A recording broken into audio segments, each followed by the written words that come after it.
Ну что ж, утро 8-го дня начинается с участка, которого я ждал, рассматривал на Google панорамах и немного побаиваюсь, честно говоря. Это паркур номер 3, который проложен по высокогорной грунтовой дороге под названием Strada della Sietta. Она начинается как раз из городка Сестриера, где я заночевал. От гостиницы до поворота на спецучасток полкилометра, не больше. Так что приключения начнутся прямо сразу. Я проснулся в 4 с чем-то, и в 5 утра я уже был у столбика с названием дороги. Конечно, было еще совсем темно, и мой расчет был таков, что как раз до 6 утра, то есть до рассвета, я буду ехать вверх, к высоте 2500. Ползти вверх в свете фонаря по грунтовке вполне нормально, а вот спуски уже хотелось бы проходить при свете дня. Длина участка 52 километра. Первые 2/3 дорога должна болтаться между отметками высоты 2300 и 2500. А потом уже пойдет вниз к долине, где расположен третий контрольный пункт. Первый участок дороги вверх был со сносным покрытием. На полотне были ямы и булыжники, но их всегда можно было объехать, благо что скорость была около 6 км в час. Сразу же по выезде из Сестриеры пошел обещанный подъем, который я прополз примерно за час. На подъезде к первой по пути вершине шпилька дороги повернула на восток, и я увидел вот такую картину. Класс, правда? А вот дорога, которая ждет меня впереди, удаляется змейкой куда-то вдаль за отроги. На секунду почувствовал себя Фродо, которому выдали велосипед для поездки в Мордор. Грунтовка на самом деле была неплохого качества, я готовился к худшему варианту. На плоских участках удавалось без проблем удерживать скорость 20 км в час. Форсировать события или хачить я не хотел, ну или не мог, черт его не разберет. Погода, кстати, была очень комфортной, был штиль и около плюс 10 градусов. В ногавах и рукавах ехалось просто отлично. Ну и окружающая обстановка, пейзажи и свежайший альпийский воздух придавали благости. Черт возьми, товарищи, приобщайтесь к ультрасайклингу. Вы в таких местах по своей воле вряд ли когда окажетесь. А тут вот, деваться некуда. Наверх, наверх, наверх. Зато в качестве компенсации будут вот такие вот обалденские виды. Какое-то время справа был крутой склон, и после очередной скалы открылся вид на уходящий вниз серпантин. Из всех компонентов этой вот горной грунтовки путь вниз был наименее приятным. С одной стороны хотелось объехать все острые камни и ямки, с другой стороны хотелось уже побыстрее выехать на ровную поверхность, да и руки уставали зажимать тормоза. Удивлению моему не было предела, когда на 33-м километре я выехал на настоящую асфальтовую дорогу, ее не было на карте. Закончился асфальт также внезапно, на вершине этого подъема, а вниз начался совершеннейший кошмар. Ладно бы просто грунтовка, но она еще была с гребенкой, которую так любят все велосипедисты. Именно где-то здесь, судя по всему, у меня из заднего держателя и вылетела одна из 3 бутылок с водой. Недостачу я обнаружил, естественно, уже только внизу. Наконец, через 7 или 8 километров дрянная грунтовка закончилась и пошел нормальный асфальт. А теперь я предлагаю вам заценить количество шпилек вот на этом участке спуска. У меня чуть голова не закружилась. Время уже приближалось к 10 часам утра, когда я наконец пересек финиш паркура и выехал на шоссе, ведущее прямиком к третьему контролю. И... та-дам! 2200 километров, 7,5 дней в пути и третья печать в карточку. А дальше, после КП, меня ждали примерно 200 километров по равнинам Северной Италии. Кстати, только сейчас по окружающим меня общим пошарпанности и суматошеству я полностью принял, что нахожусь именно в этой стране. Видавшая виды велодорожка вела меня по окраинам Турина.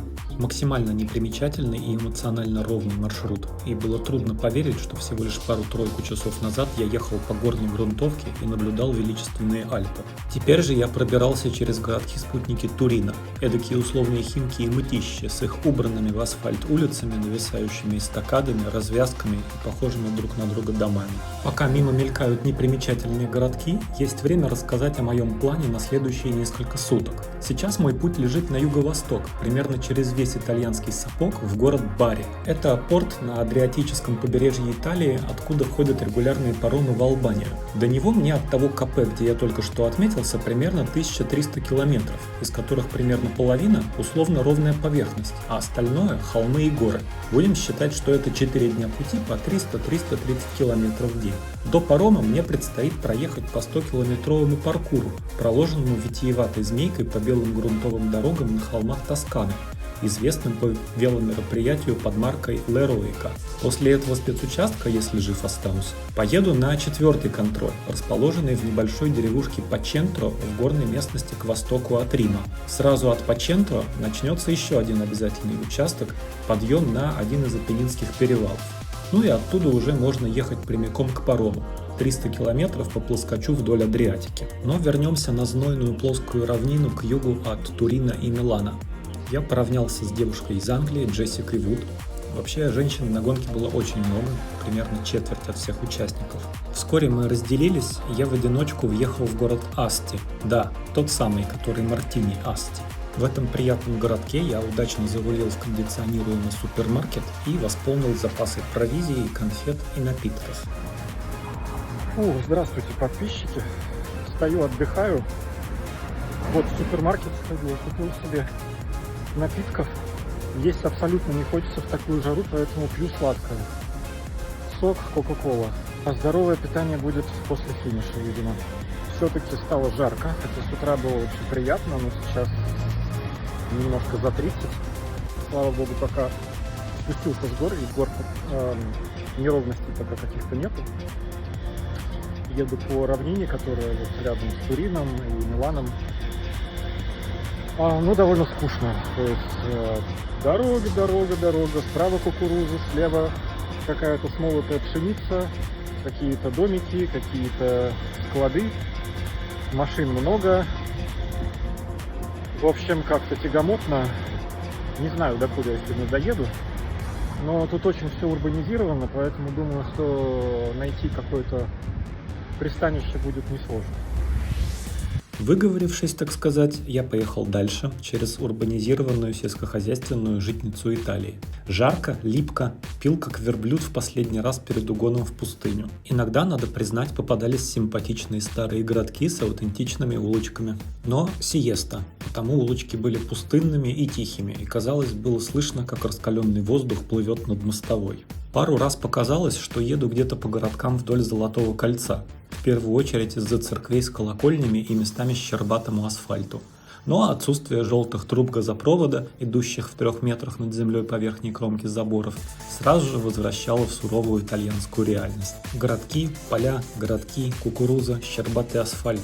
Километр за километром я продвигался вглубь своего маршрута с очень своеобразным ощущением свободного полета. На этом сегменте, кстати, я вроде не налажал с маршрутом и ехал преимущественно по прямым второстепенным дорожкам с небольшим трафиком, без неожиданных отворотов на грунтовке и криво уложенные бетонные плиты.